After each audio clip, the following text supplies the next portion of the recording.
영을 분별하라 라는 제목으로 하나님의 말씀을 받겠습니다.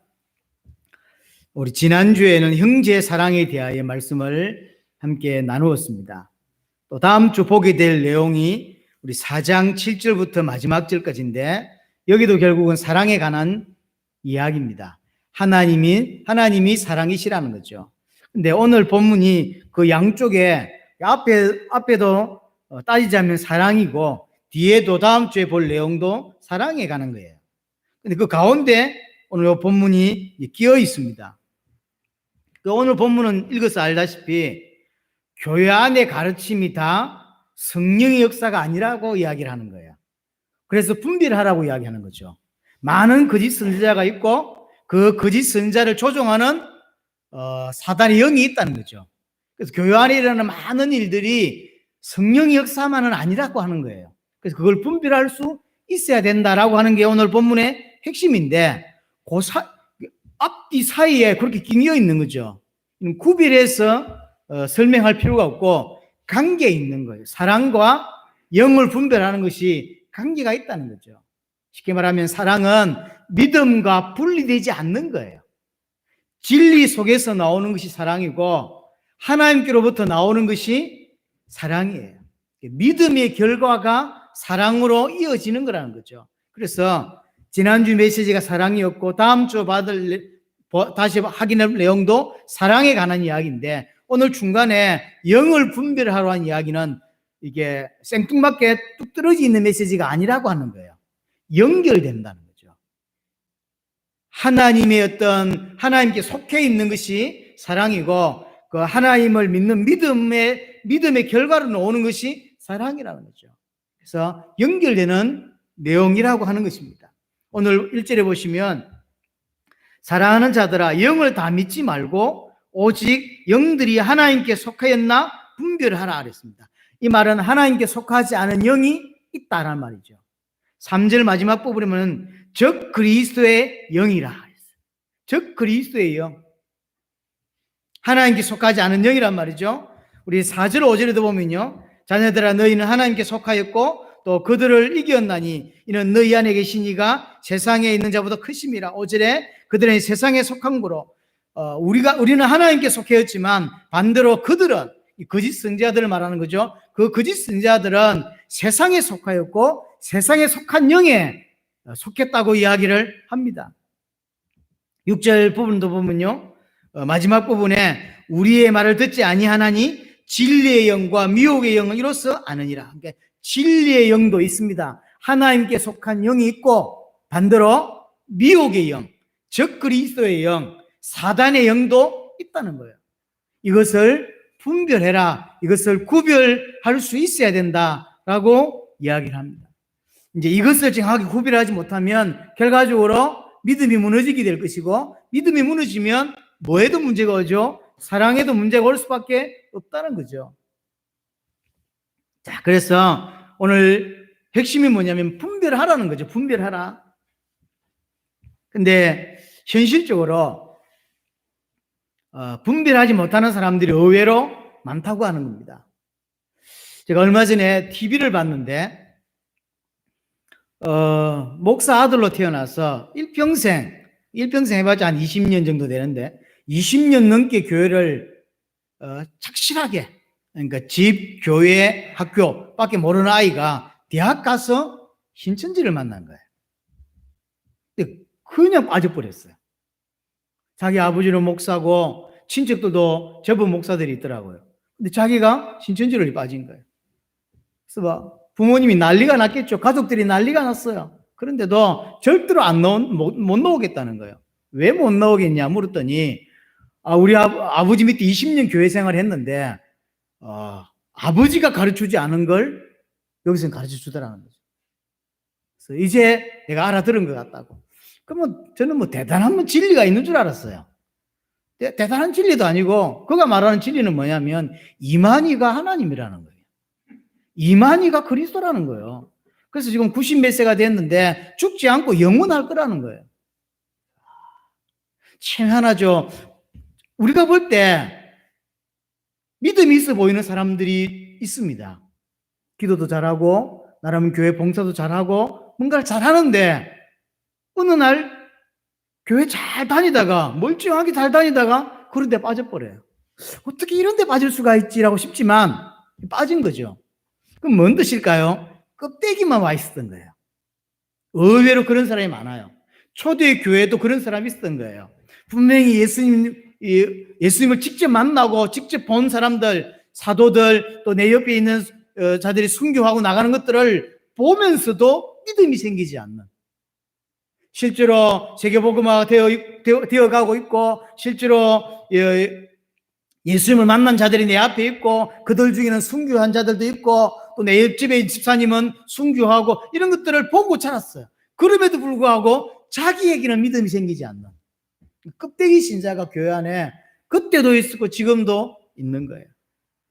지난주에는 코로나 때문에 영생교가 또 한 번 이렇게 일어났죠.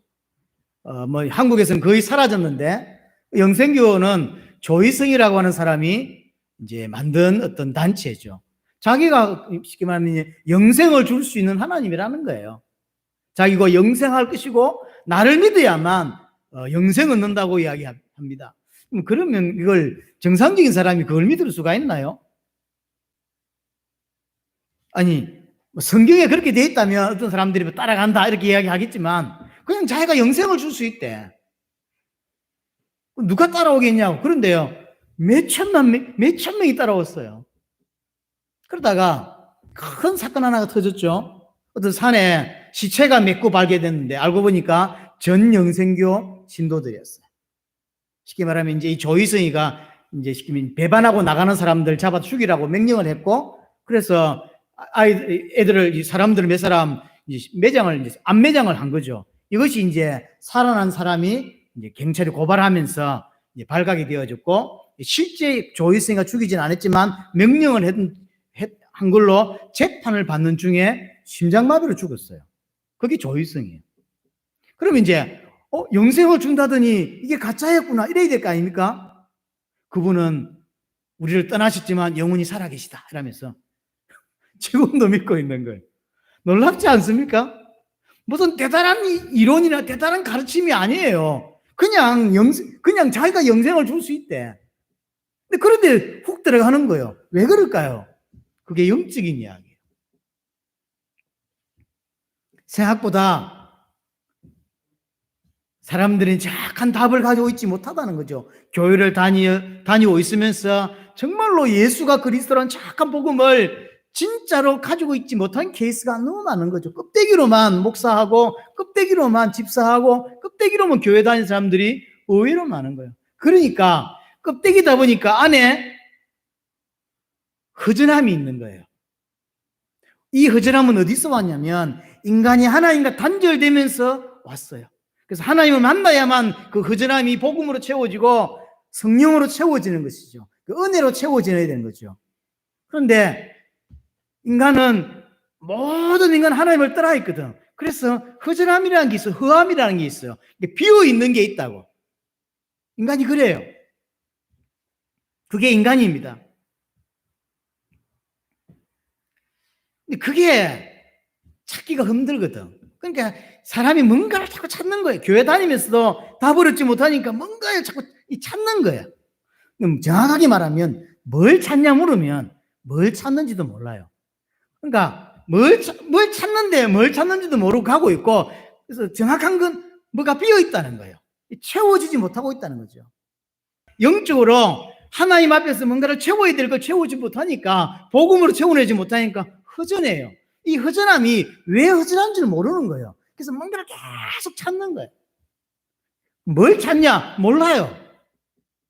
그래서 불신자들은 사실은 답이 없습니다. 뭔가가 공허하고 뭔가가 갈급하고, 그건 전적으로 하나님을 잃어버려서 그래요. 영적인 상태로 굳이 말하자면 영적인 고아 상태예요. 영적인 고아 상태. 아무리 많이 먹어도 채워지지 않는, 그렇죠? 채워지지 않는. 제가 고아원 사역을 잠시 할 때 고아원을 갔는데 키가 애들이요, 저야 그러다 치지만 제가 생각보다 키가 너무 작은 거예요. 그 원장님께 애들이 왜 이렇게 키가 작습니까? 대부분이. 보통은 어떤 애들은 좀 크고 어떤 애들은 작고 이래야 되는데 대부분 다 키가 작은 거 뭐. 그래서 요즘은 사정이 안 좋아서 애들이 밥을 잘 못 먹습니까? 왜 애들이 이렇게 키가 작아요? 그랬더니 아유 전사님 그런 말 하지 마세요. 그런 말 잘못 큰일 납니다. 왜요? 그랬더니 아니 비교해보라는 거예요. 얘들이 훨씬 많이 먹는다는 거, 가정에 있는 애들보다. 근데 애들이 왜 이렇게 작아요? 그랬더니 아니 전사님 밥만 먹으면 애들이 자랍니까? 그럼 밥 먹고 자라지 뭐로 자랍니까? 그랬더니 부모의 사랑을 못 받는데 정상적으로 성장할 수 있습니까? 그러더라고요. 그분이 원장님이 뭐라고 표현했냐면 훨씬 일반 가정에 있는 애들보다 1.5배 이상 많이 먹는다는 거예요. 훨씬. 그런데 성장이 안 된대. 그렇겠죠. 똑같은 거예요. 정상적인 가정에서 사랑을 받고 기용을 받고 이렇게 자란 아이와 그렇지 못한 사람은 다릅니다. 그래서 가정이 중요하다고 하는 거예요. 환경이 중요하다고 하는 이유는 그런 이유 때문이에요. 하나님을 알고 하나님을 만나서 하나님이 우리 영혼에 채워주고 이래야 행복해질 건데 그렇지 못하니까요. 뭔가에 허한 거예요. 사단이 머리가 좋은 건지 인간이 잘 속는 건지 이상하게 멀쩡히 교회를 잘 다니다가 참 잘 넘어지고 참 잘 속는다는 거죠. 지금도 사단은 할 수 있는 모든 것들을 동원합니다. 기억하셔야 돼요. 할 수 있는 모든 것들을 동원해서 인간을 멸망으로 끌고 간다고 하는 사실이에요. 요한복음 10장 10절에 말한 대로 도적이 오는 것은 도적질하고 멸망시키고 죽이는 것이라고 했어요. 그래서 어떤 건 종교를 이용합니다. 그래서 이제 그런 이단들이 잘 빠지는 친구들 중에서 교회를 다니면서 뭔가 좀 궁금했던 것들 있잖아요. 특별히 교회에서는 계시록이라든가 어떤 부분들을 잘 설명하지 않는 부분들이 있는데 그런 데서는 특별히 이만이라든지 그런 데서는 희한하게 계시록을 잘 풀거든요. 그럼 그게 맞다고 느껴지는 거예요.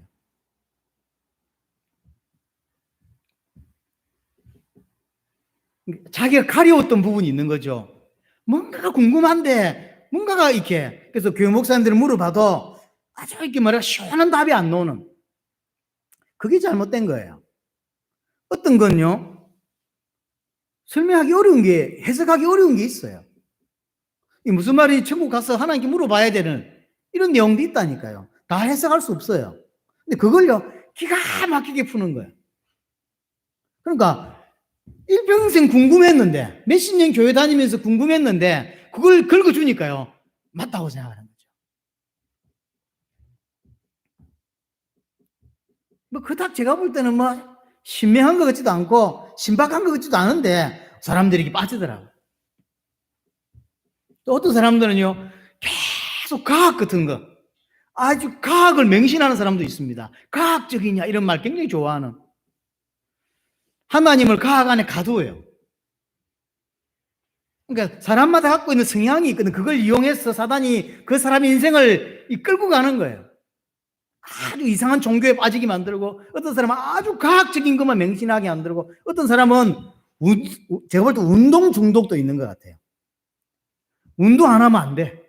그래서 얼마나 운동을 하는지 뭐 하려고 저렇게까지 운동을 하는지 건강을 지키려고 하는 게 운동 아닌가요? 제가 볼 때는 운동하려고 운동을 하는 것 같아요. 전 병이다 싶을 만큼 왜 뭐든지 왜 이렇게 우리는 그냥 주는 대로 마시는 게 맞죠. 커피도 가거든 집에 방문했을 때 뭐 드릴까요? 이러면 막 뭐든지 있는 거 그냥 커피 마시고 차 주면 차 마시고 이러잖아요. 근데 어떤 사람은 정말로 커피 한 잔 안 마셔요. 어떤 건 카페인에다가 마시고 어떤 건 뭐 하다 그래서 딱 자기 먹는 것만 먹어요. 근데 맨날 골골골 해. 왜 그런지 난 잘 모르겠어. 너무 따지더라고요. 자기 집에서만 따지면 되지. 너무 집에 왔는데 그러면 주는 대로 먹으면 좋은데 그럼 좀 이렇게 이해는 합니다. 자기 건강이 제일 중요하니까 뭐 이해는 하는데 그런데 빠져 사는 사람이 있어요. 너무 심하게. 어떤 사람은 왜 제가 TV 봤는데 그 UFO에 완전히 인생이 걸린 있잖아요. 박사한 사람. 뭐든지 UFO예요. 좀 사진이 이상하게 찍히면 UFO고 불빛이 비치면 UFO고 그래서 왜 그 몰래카메라 한번 한 적 있잖아요. UFO 나타났다. 막 금방 달려왔어요. 참 희한하더라고. 그게 사단이 하는 역사예요. 이 사람을 복음 깨닫지 못하고 딴 데로 끌고 가는 사단의 역사. 다 대충 해도 됩니다. 그냥 건강할 만큼은 운동하고, 건강할 만큼은 자전거 타고, 건강할 만큼은 커피 마시고, 그러면 되잖아요. 함부로 하란 말이 아니라, 과학도 적당하게 믿어야죠. 과학이 다 맞습니까? 틀려요. 과학적이란 말이 옳은 말이 아니에요. 근데 거기에 오직 맹신하는 사람이 있어요. 어떤 사람은 아예 막, 다른 건 아무 말 안 들려요. 오직 성공, 명예, 돈. 아유, 올인을 하는 사람들. 올인하는 건 좋습니다. 결국 그런 사람들의 특징이 뭐냐면 복음을 깨닫지 못하는 거예요. 오직 눈이 거기에만 가 있는 거예요. 성공, 돈, 명예 이런 데만 가 있는 거죠. 그래서 다른 게 혹시 교회에 들어와서 앉아있다 할지라도 안 들리는 거예요. 그런데 딱 잡혀가지고. 그래서 하나님이 분별하라고 이야기합니다. 자, 1절 다시 보세요. 그 세상에 많은 거짓 선지자가 세상에 나왔다라고 1절에 이야기합니다. 많은 거짓 선지자. 이 거짓 선지자를 붙잡고 있는 영이 있고 이 영은 하나님께 속한 영이 아니라고 하는 거죠. 우리가 좀 전에 읽었듯이 하나님께 속하지 않았고 3절에는 적 그리스도의 영이라고 말하고 6절에는 미혹의 영이라고 표현합니다. 분명히 이런 게 있다는 거죠. 그 모든 영 뒤에 마귀가 있단 말이에요. 분명히 지금 이상한 이단들이나 이상한 교리를 말하고 이상한 어떤 뭘 하는 사람들 전부 그 사단에 잡힌 거예요. 자기가 하나님이라고 말하는 사람이 정상입니까? 자기를 그리스도라고 표현하는 사람이 정상이냐고요. 그건 사단에게 잡힌 거예요. 그 귀신에게 잡힌 거예요.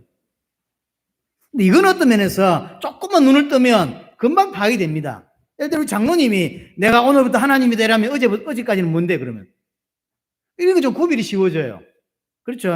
조금만 눈을 가지고 있으면 아, 저건 틀린 말이구나. 신학교를 좀 넣고 나면 장점이 뭐냐면 어떤 이야기 들으면 저건 틀린 이야기다. 그건 잘못된 이야기다. 이런 것들이 약간의 구별이 돼요. 근데 제가 볼 때 이것보다 더 중요한, 더 큰 문제가 뭐냐면 많은 사람들이 성령의 역사라고 인정하지만 과연 그게 성령의 역사일까라고 볼 수 있는 것들. 예를 들어서 은사들, 방언. 대한민국에서 특히 교회에 사는 많은 방언이 있습니다. 그 방언이 과연 다 성령의 역사냐는 거예요. 우리는 그냥 성령의 역사에라고 그냥 이렇게 그냥 치부해요. 그래서 다 성령의 역사라는 거죠. 그럴까요? 모든 방언이 다 성령의 역사냔 말이에요. 또 어떤 사람이 기도했어요. 그래서 응답을 받았는데 그 응답이 정말로 하나님이 주신 응답이냐는 거예요. 응답을 받으면 좋아가지고 날뛰는데 그 응답이 정말로 하나님이 준 응답이냐 사단이 준 응답이냐 구별을 못 한다는 거예요. 그래서 많은 교회에서 이는 하나님 역사라고 이렇게 분리시키는 많은 것들을 좀 고민할 필요가 있습니다. 성령은 분명히 방향성이 있다고 그랬어요. 그 은사를 주어서 끌고 가고자 하는 목적지가 있다는 거예요. 어떤 사람이 방언을 하게 하고 어떤 사람은 기적을 행하게 하고 어떤 사람은 응답을 주어서 그가 원하는 것들을 주어서 결국 성령께서는 그걸 왜 주냐고 주어서 결국은 끌고 가고자 하는 목적지가 있는 거예요. 방언을 했어요. 그 목적은 뭐였을까요? 예수를 그리스도로 증언되는 게 목적이었어요. 그래서 사도행전을 읽어보시면 방언이 터진 데가 몇 군데가 있죠. 방언이 나온 데가 있어요. 그 방언은 왜 나왔죠? 복음이 증언되는 쪽으로 항상 나왔어요. 복음이 증거되는 것과 상관없는 방언은 과연 그게 하나님이 주신 것이 맞냐고요. 지금도 유튜브에 들어가 보면 방언할 때 조심해야 될 발음 뭐 이런 것들 올리는 설교 내용이 전부 그런 내용이 목사님이 있어요. 그래서 방언의 원리, 방언의 어떤 뭐 이런 것들을 어마어마하게 강의하시더라고요. 제가 볼 때는 거의 사기예요. 대한민국의 수많은 방언들이 성령하고 관계없어요. 왜냐하면 뭘 보고 알 수 있냐면 그 성령님이 그 사람을 끌고 가고자 하는 목적하고 이 사람의 인생은 따라가지 않고 있어요. 그 말은 그건 성령이 준 방언이 아니라는 거죠. 목사님 교회에서 기도하다고 하는데요. 그럼 교회에서 하는 기도하다 하는 방언은 귀신이 줄 수 없나요? 반드시 성령 하나님은 그거 은사를 주었던, 응답을 주었던, 기적을 주었던 그 자체의 목적이 있지 않아요. 그 기적 이후에 결국 끌고 가고자 하는 데가 있다고. 그게 세계복음화예요. 그 세계복음화하고 관계없는 그 기적, 세계복음화 관계없는 응답, 그게 하나님이 주신 게 맞냐고. 나사로가 죽었습니다.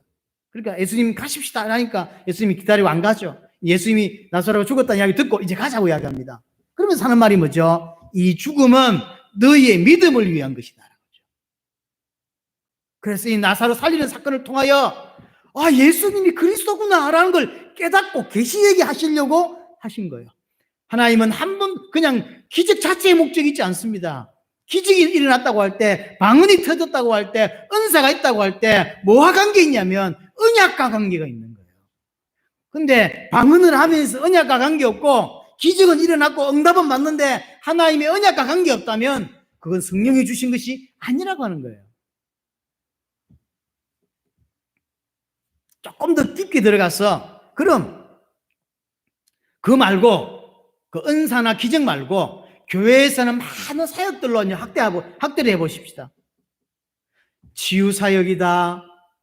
요즘은 또 내적 치유 이야기를 많이 하고 책도 많이 나옵니다. 또 무슨 성령운동이다, 은사운동이다, 리더십이다, 상담이다, 구제다, 봉사다, 많은 활동들이 교회 안에 있습니다. 또 매주 교회에서 설교가 이루어지고 있죠. 자, 이 모든 것들은 결국은 무엇에 부합해야 되냐는 거예요. 성경의 기록 목적이 요한복음 20장 31절입니다. 오직 이것을 기록하면 너희로 예수께서 하나님의 아들 그리스도이심을 믿게 하려 하며 믿으면 영생을 얻게 됩니다. 이것이 성경의 기록 목적이라고 한다면 모든 설교의 목적은 여기에 부합해야 돼요. 모든 설교가 예수님이 하나님의 아들 그리스도라는 사실을 믿게 하려고 하는 게 설교고, 양육 또한 예수님이 하나님의 아들 그리스도라는 사실을 믿게 하려고 하는 게 양육인계겠죠.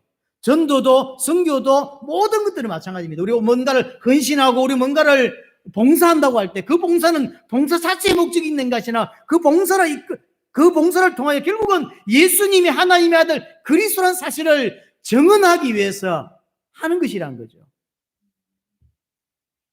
그런데 이 모든 사역들이 그런 사역이냐는 거예요. 지금 대부분의 사역들을 치유라고 이야기하자면 그것이 정말로 예수를 그리스도로 믿는 것과 증언하는 것에 관계가 있냐? 과연 그러면 하나님께서 끌고 가시는 것이 아니라고 하면 그 교회에서 하는 그 치유 사역은 성령의 역사냔 말이에요.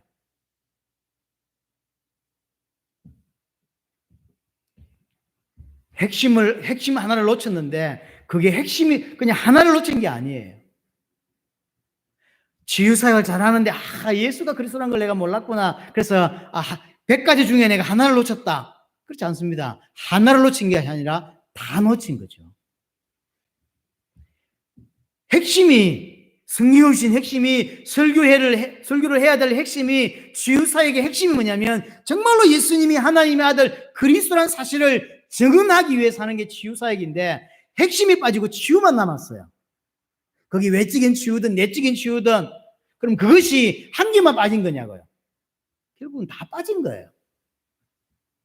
그렇죠? 다 빠진 거예요. 설교가 핵심 빠진 것이 그냥 한 개 빠진 것이 아니라 모든 게 다 빠진 거예요. 자, 그렇다면 그 목사님이 하는 설교가 성령 역사인가 말이에요. 성경의 기록 목적과 부합하지 않는 설교가 성령의 역사인가? 성경의 기록 목적과 부합하지 않는 봉사, 성경의 기록 목적과 부합하지 않는 치유사역이, 성령운동이, 은사운동이, 봉사가 성령의 역사인가? 이건 지금 모든 걸 다 부정하자, 우리만 옳다 이 이야기를 하고 있는 게 아니에요. 돌아볼 필요가 있다는 거예요. 지금 마치 한국 교회는 방문을 한다 또는 치유를 받았다, 응답을 받았다 이러면 이거 전부 성령 역사라고 그냥 이야기를 합니다. 잘못됐단 말이에요. 분별할 수 있어야 된다. 자, 그럼 어떻게 분별합니까? 어떻게 분별하면 좋겠습니까? 우리 1장 6절 8절에 보시면, 우리 요한일서 1장을 다시 한번 가볼게요. 6절 8절에 보면 어떤 이야기 나왔냐면, 믿는 자들에게, 요한일서는 대부분은 어떤 믿는 자가 가지고 있는 삶에 대한 모습들이에요. 1장 6절부터 8절 이야기 뭐죠? 어둠에 가지 말라, 빛 가운데 행해라, 이런 이야기였죠. 이 어둠이라는 이야기는 뭐였냐면 거짓말하고 범죄하고 이런 거였어요. 이런 이제 일반적인 것으로도 어느 정도 분별을 할 수 있다는 거예요. 예수 믿는다고 하는데 계속 범죄를 저질러. 어둠에 거해. 쟤는 안 믿는 거구나. 이렇게 이제 분별할 수 있다는 거죠. 3장에도 가보시면 3장 우리 마지막 부분에 계명을 지키라고 했죠. 계명을 지키지 않아. 예수 믿는다고 말하면서 의로 행하지 않습니다. 세계복음하고 관계없는 삶을 살고 형제를 사랑하지 않아. 그래서 자세히 보니까 그래서 구원받지 못했겠구나. 이렇게 이제 분별할 수 있다는 거죠. 그럴 수 있어요. 또 마태복음 7장에 보면 예수님이 그 열매로 그 나무를 안다. 그렇겠죠. 그 사람이 사역을 보면 그 사람이 어떤 믿음을 가지고 있는지 알 수 있다. 이렇게 볼 수 있어요. 우리 4장 6절에도 오늘 본문에 있는 것 중에서도요. 그거 보세요. 우리는 하나님께 속하였으니 하나님을 아는 자는 우리의 말을 듣고 하나님께 속하지 아니하는 자는 우리의 말을 듣지 아니하나니. 우리 말을 안 듣는 것 보니까, 복음을 못 알아듣는 것 보니까, 복음에 관심 없는 것 보니까 하나님의 사람이 아니구나. 이렇게 이제 분별할 수 있다는 거예요. 그러니까 일반적인 거. 그럼 이게 다가 아니라는 거죠. 이거는 틀릴 수가 있어요. 그렇죠? 이런 모습들이 삶에서 나타나는, 그러니까 의를 행하지 않고 사랑하지 않고 어떤 우리의 말을 듣지 않고 이런 것들은 정확하게 그 사람이 잘못됐는지 안 됐는지 정확하게 분별하기는 어려워요. 대충은 확인할 수 있지만. 그래서 가장 중요한 게 뭐냐는 거예요. 분별하는데 가장 중요한 거. 그게 오늘 2절 3절입니다. 4장 2절. 이로써 너희가 하나님의 영을 알지니. 어떻게 이 사람이 하나님께로 온 영을 받았는지, 아니면 적그리스도의 영을 받았는지를 구별할 수 있냐. 그 첫 번째입니다. 예수 그리스도께서 육체로 오신 것을 시인하는 영마다 하나님께 속한 것이다. 자, 이거는 그냥 우리 쉽게 말하면 성육신을 의미하는 거죠. 예수님께서 육체를 입으셨다, 육체로 오셨다라고 하는 것을 시인하고 믿는 사람. 예수님께서 이 표현은 무엇이냐면 예수님이 참 하나님이고 예수님이 참 인간이시다라는 사실을 믿는 걸 말하는 거죠. 인간의 문제가 정말로 심각합니다. 인간은 해결할 수가 없어요. 하나님만이 하실 수 있는 거예요. 그래서 하나님이셔야 돼요. 그런데 인간의 문제예요. 그래서 인간의 문제이기 때문에 인간 안으로 들어오신 거예요. 인간의 역사 속으로 들어오시고 인간이 되신 거예요. 단 죄는 없어야 돼요. 그래서 예수님은 우리의 구세주는 우리의 그리스도는 참 하나님이시면서 참된 인간이셔야 돼요. 그가 피 흘려 십자가에서 죽으심으로 말미암아 인간의 문제를 끝낼 수 있는 거예요. 당시에는 이 글을 쓰고 있는 당시에 초대교회 가장 많이 팽배해 있던 사상이 뭐냐면 플라톤 사상이에요. 이원론. 그래서 특별히 영은 선하고 육은 악하다라고 하는 이원론이 전 세계를 지배하고 있었습니다. 지금도 그 이원론은 전 세계 상당 부분을 영향을 주고 있습니다. 그 이원론에 기독교가 플러스가 된 거예요. 이원론 플러스 기독교 사상이 이렇게 결합이 된 거예요. 그게 나온 게 영지주의예요. 그래서 예수님은 정말로 하나님이시지만 참된 인간은 아니라고 주장하는 거예요. 오늘 왜 이 글을 굳이 썼냐면 영지주의자들을 보고 하는 소리예요. 영지주의자들의 주장 중에 하나가 가연설이라고 하는 거예요. 그러니까 정말로 예수님은 하나님이 맞다. 그러나 인간은 아니다. 왜 인간이 아니어야 될까요? 그 사람들 주장하면 육이라고 하는 건 악이에요. 죄악이에요. 예수님이 하나님이 맞는데 육을 가졌다고 하는 것은 벌써 죄 속에 들어온 거잖아요. 말이 안 되는 거예요. 있을 수 없는 일. 그래서 하나님인 건 인정. 그러나 사람은 아니에요. 그러면 왜 우리 앞에 왔다 갔다 하셨고 말씀하셨던 건 뭐냐 할 때 그렇게 보였을 뿐이라는 거예요. 그래서 가현설이라 그래요. 도케티즘이라고 이야기하는데 가현설이라고 표현해요. 그래서 영지주의자들은, 이 가현설주의자들은 예수님을 하나님으로 인정하지만 사람으로 인정하지 않는 거예요. 이런 이야기를 들은 사람들이 결국 딸려나간다는 거겠죠. 그래서 요한은 정확히 쓰는 거예요. 정말로 하나님께 속한 영은, 하나님께 속한 자는 어떤 고백을 하냐면 예수님이 하나님의 아들이고 예수님이 인간이시다라고 하는 고백. 이것이 믿어지는 자. 결과적으로는 가장 중요한 게 결국 예수님에 대해서 정확하게 알고 믿는 것이 기준이에요. 이 사람이 행위를 보면서 사랑을 안 하네, 형제 사랑할 줄 모르네, 이 사람은 하나님께 온영을 못 받았었겠다라고 추측은 할 수 있어. 그러나 그것이 온전하지는 못하단 말이에요. 결국 핵심 포인트는 뭐냐면 예수님이에요. 예수님을 어떻게 알고 믿냐는 거죠. 그 첫 번째가 예수님은 하나님이요, 예수님은 인간이라고 하는 사실을 정말로 믿어지는 것. 그것이 그래서 고백되어지고 증언되어지는 것. 그것이 하나님께 속한 영이라고 하는 거죠. 두 번째 3절에 보면 예수를 시인하지 아니하는 영마다, 예수를 시인하지 않는다고 표현해요. 이 시인은 뭘까요? 예수님이 어떤 부분을 시인을 말할까요? 그리스도 되심에 대하여. 앞에 2장 22절에 이 설명이 됐기 때문에 이렇게 설명하는 거예요. 2장 22절 보세요. 거짓말하는 자가 누구냐? 예수께서 그리스도이심을 부인하는 자가 아니냐? 즉 그리스도가 누구냐면 예수님께서 그리스도라는 사실을 부인하는 것. 그 두 가지를 해석할 수, 두 가지로 오늘 정리할 수 있습니다. 정말로 올바른 하나님께로 영을 받은 자, 성령을 받은 자의 고백은 두 가지래요. 하나는 예수님이 하나님의 아들이고 또 인간이라고 하는 사실. 또 하나는 예수님은 그리스도라고 하는 사실. 예수님은 로고스시고 예수님은 말씀이시죠. 태초부터 계셨던 그 말씀으로 정말로 믿냐? 믿지 않냐? 예수님이 정말로 그리스도가 되셔서 나의 왕이 되시고 나의 제사장이 되시고 나의 선지자가 되신다고 정말로 믿냐? 이 말은 정말로 왕, 제사장, 선지자이신 그가 십자가와 부활을 통하여 내 모든 문제를 끝내셨다고 믿냐? 이 말이에요. 그게 기준입니다. 자, 정리하자면 그럼 가장 선명한 기준이 뭐냐면 예수님이 하나님의 아들이고 또한 인간이시며 그리스도라고 하는 사실. 이 사실을 정말로 믿는 것. 이 말을 조금 더 확장해서 설명하자면 예수님은 그리스도가 되셔서 십자가와 부활로 인생의 모든 문제를 끝냈다고 믿는 거예요. 그래서 나의 왕이시고 그래서 나의 제사장이시고 그래서 나의 선지자가 되시는 거죠. 그렇게 정말로 믿냐? 이것이 기준이라는 거예요. 다른 어떤 것도 우리의 기준이 없습니다. 이것이 우리의 기준입니다. 근데 사단은 이 부분을 허문다는 걸 아셔야 돼요. 자꾸 이 부분을 허물어요. 그래서 핵심을 놓치게 합니다. 예수가 그리스도라는 이 복음을 자꾸 놓치게 해요. 그래서 해외 사역 나갔을 때 우리가 해외 중남미나 아프리카의 목사님들에게 복음이 뭡니까? 또는 예수님이 누구십니까? 라고 물으면 얼마나 기분이 나쁘겠습니까? 그러나 나가서 성도들에게 정말로 복음이 뭐냐고 물으면 각각의 대답이 다 달라요.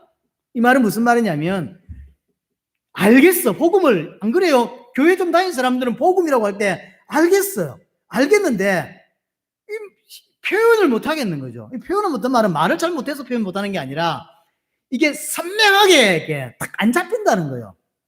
예수님도 복음 같고 성경도 복음 같고 하나님 이야기하고 이런 이야기하면 그게 복음으로 그냥 이해되는 거예요. 자기 언어로 정확하게 설명이 못하는 거죠. 지도를 보고 이렇게 길을 깨우친 사람과 그 지역에 산 사람은 그 지도 없어도 그냥 말하죠. 그리고 빨간 벽돌 오른쪽으로 꺾어서 설명할 수 있는 거예요. 그러나 그걸 배운 사람은 알겠는데, 지도를 봐서 알겠는데 설명을 못하게 하겠는 거죠. 똑같은 거예요. 교회를 오래 다니면서 알겠어요. 예수님도 알겠고 성경도 알겠고 삼위일체도 알겠고 알겠는데 복음이 뭐야? 물으면 설명을 못 하겠는 거예요. 그 말은 모르는 거예요. 자기 것이 안 됐다는 거예요. 알지만 자기 것이 안 된 거예요. 성경은 분명하게 예수가 그리스도라고 하는 것이 복음이라고 말하고 있고, 예수님은 하나님의 아들이시오 그리스도라고 이야기합니다. 그렇게 믿어야 구원받습니다. 자기가 믿는 바를 정확하게 그렇게 설명하지 못한다고 하는 것은 모른다는 거예요. 그러니까 사단은 계속 핵심을 놓치게 만들어요. 놓쳐놓고도 지금 뭐라고 생각하냐면 안다고 생각하는 거예요. 나 예수님 알지? 난 하나님 알지? 근데 모르는 거예요. 그리스도의 의미도 모르면서, 예수가 그리스도라는 뜻도 모르면서, 왜 예수가 그리스도인지 설명 못하면서, 그리스도가 필요한 인간의 문제도 모르고 아무것도 모르면서 자기는 안 돼. 그리고 어떤 사람들은 기초라고 생각해요. 기초. 예수님이 기초지. 예수가 그리스도 기초지. 이렇게 생각하는 거죠. 아니죠. 모든 것이죠. 복음은 모든 것입니다. 수준 낮은 이야기가 아니에요. 수준 낮은 메시지가 아닙니다. 사람들 자세히 보세요. 목사님들이든 모든 사람 자세히 보세요. 예수님 자체보다는 예수님에게서 흘러나오는 플러스 알파를 원하지, 예수님 때문에 축복받기를 원하고, 예수님 때문에 치유받기를 원하고, 예수님 때문에 복받으려고 예수 믿는 것이지, 정말로 예수가 그리스도라서 믿는 게 아니잖아요. 전 세계 한번 보세요. 정말로 예수가 그리스도라서 믿는 게 아니라 예수님이 내게 복을 줄 수 있다고 말을 하니까, 예수님은 하나님이라고 말하니까 그냥 믿을 뿐이에요. 그 믿는 게 아니라고 하는 사실이에요. 그래서요, 결론적으로 정말로 예수를 그리스도로 믿는다고 하는 것은 간단한 이야기가 아니에요. 이는 구원이 달려 있습니다. 정말로 예수를 그리스도라고 믿냐 믿지 않냐는 구원이 달려 있어요. 우리 영혼이란 시간 속에서 천국에 있냐 지옥에 있냐를 판가름하게 되는 구원에 관계된 문제예요. 너무 심각한 문제죠. 또 하나, 정말로 예수를 그리스도로 믿냐 믿지 않냐에 따라서 그 사람의 이 땅에서의 삶의 색깔이, 삶의 모습이 완전히 달라집니다. 정말로 예수님을 그리스도로, 정말로 하나님의 아들로 믿는다. 그러면 초대교회 사도들 같은 인생을 살려고 발버둥 치게 돼 있어요. 정말로 내게 예수가 그리스도구나, 하나님의 아들이시구나라고 믿는 자는 초대교회 사도들 같은 인생을 살아내려고 발버둥 쳐요.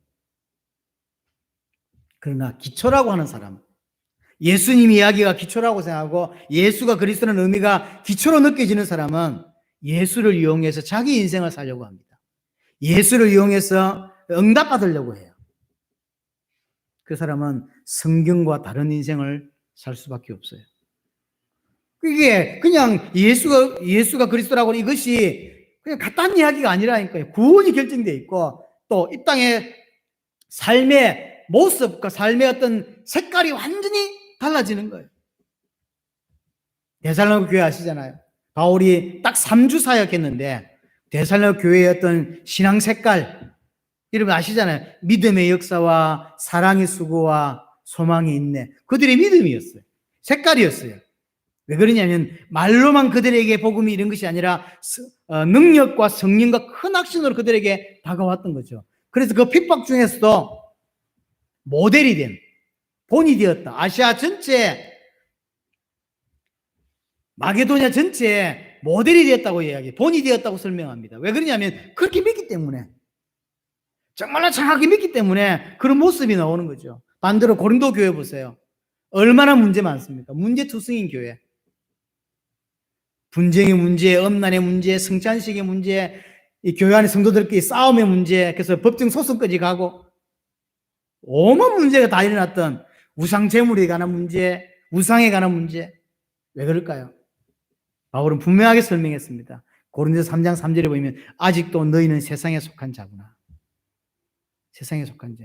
세상에 속한 자일 수밖에 없는 게 뭐냐면 고린도후서 2장 17절, 4장 2절, 3절에 보시면 뭐라고 표현되어 있냐면 하나님의 말씀을 혼잡게 했다고 표현되어 있어요. 아무거나 설교가 아무거나 쭉 들은 거예요. 그러니까 믿음이 정리가 안 돼 있고 내가 뭘 믿고 있는지도 잘 몰라. 그러니까 사실은 믿지 않는 상태가 되어 있는 거죠. 그러니 그럴 수밖에 없는 거예요. 똑같이 교회를 다닌다. 고린도 교회 성도들이나 데살로니가 성도들이 똑같이 예수를 믿는다고 표현합니다. 그러나 그들의 삶은 완전히 달라요. 똑같이 교회 다니면서도 사람은 음란한 짓을 하고 우상숭배 때문에 싸우고 형제들하고 싸우고 난리도 아니요. 성찬식 가지고 교회 성찬식 끝나고 나면 싸움이 붙어가지고 난리. 그게 고린도 교회예요. 똑같이 예수 믿는데 왜 그러냐고. 그런데 데살로니가 교회는 보세요. 마게도냐 전역의 본이 된 교회. 성령의 능력과 확신과 이것으로요 가득 찼던 교회. 그래서 사람들의 표현이 너희의 믿음과 사랑과 소망이 그들의 어떤 색깔이 되어 있는 믿음이 있으니까 역사에 일어나고 사랑을 가지고 있으니 수고하고 소망이 있으니까 인내하는 그 데살로니가 교회 성도들의 어떤 색깔이 되어 있는 다르다니까요. 교회 다닌다고 같은 게 아니에요. 교회 다닌다고. 그뿐만이 아닙니다. 4절 보세요. 자녀들아 너희는 하나님께 속하여 또 그들을 이겼나니 이겼다고 표현했죠. 그러니까 정말로 예수를 그리스도라고 정확하게 믿는 자의 인생은 구원으로 시작해서 그들의 인생의 모습과 세 번째는 세상 살면서 종으로 살 수도 세상을 이긴 왕으로 살 수도 있어요. 어떻게 믿냐에 따라서 일평생 교회는 다니지만 종의 인생을 살아가는 사람이 있고 어떤 사람은 승리한 왕의 인생으로 살아가는 사람이 있는 거죠. 이 땅에서 남은 인생을 왕으로 세상을 정복하며 세계복음을 완성하며 살아가는 사람들이 있는가 반면에 그냥 교회는 다니지만 일주일에 한 번 교회는 오지만 그냥 세상의 종이 되어서 돈의 종이 되어서 환경의 종이 되어서 사람의 종이 되어서 그렇게 끌려가듯이 사는 사람들도 얼마든지 있어요. 다르다니까요. 분별을 할 수 있어야 돼요. 그리고 내가 뭘 믿는지 봐야 되고 정확하게 예수님을 하나님의 아들 그리스도로 믿어졌을 때만 구원의 문제가 해결되고 영원한 속에서 천국의 축복이 또 이 땅에서 살면서 내 모습이 데살로니가 교회처럼 또는 사도들의 인생처럼 그렇게 가려고 하는 모습으로 가는 거예요. 또 하나 왕의 모습으로 살게 되는 거죠. 그러나 그렇지 않으면 그렇게 믿지 않으면 왕의 모습이 아니라 종의 모습으로 그렇게 살 수밖에 없는 거예요. 세상을 이겼다고 표현했습니다. 우리 다음에 보게 되겠지만 요한일서 5장 5절에서 정확한 믿음을 가진 자는 세상을 이긴다라고 표현했어요. 이기는 거예요. 음부의 근세가 이기지 못하는 거죠. 이 사람을 이길 수밖에 없는 이유는 뭐냐면 4절에 우리 안에 계시니가 세상에 있는 자보다 크다 그랬어요. 하나님이 내 안에 있는 하나님은 세상의 그 어떤 것보다 크시죠. 그래서 바울은 이것을 만유라고 표현했죠. 만유 안에 계시고 만유 위에 계시죠. 그리고 오늘 본문에 나와 있지 않지만 정말로 세계복음을 완성하는 응답을 누리냐 누리지 못하느냐 차이가 나는 거예요. 사도들이 완성하지 못했던 세계복음화를 완성할 수 있냐 완성하지 못하냐 그건 어디에서 넣냐면 정확하게 무엇을 믿냐에 따라 정확히 무엇을 믿냐에 따라서 정말로 믿는 자는 하나님 그 자를 통하여 세계복음화를 완성하게 될 것이라고 하는 거죠. 정확하게 여러분이 믿음이 정확하게 이해되고 계시가 되어지고 그래서 올바로 믿게 되기를 바라고 그래서요 삶 자체도 모든 것도 바뀌는 은혜가 여러분들에게 있게 되기를 바랍니다.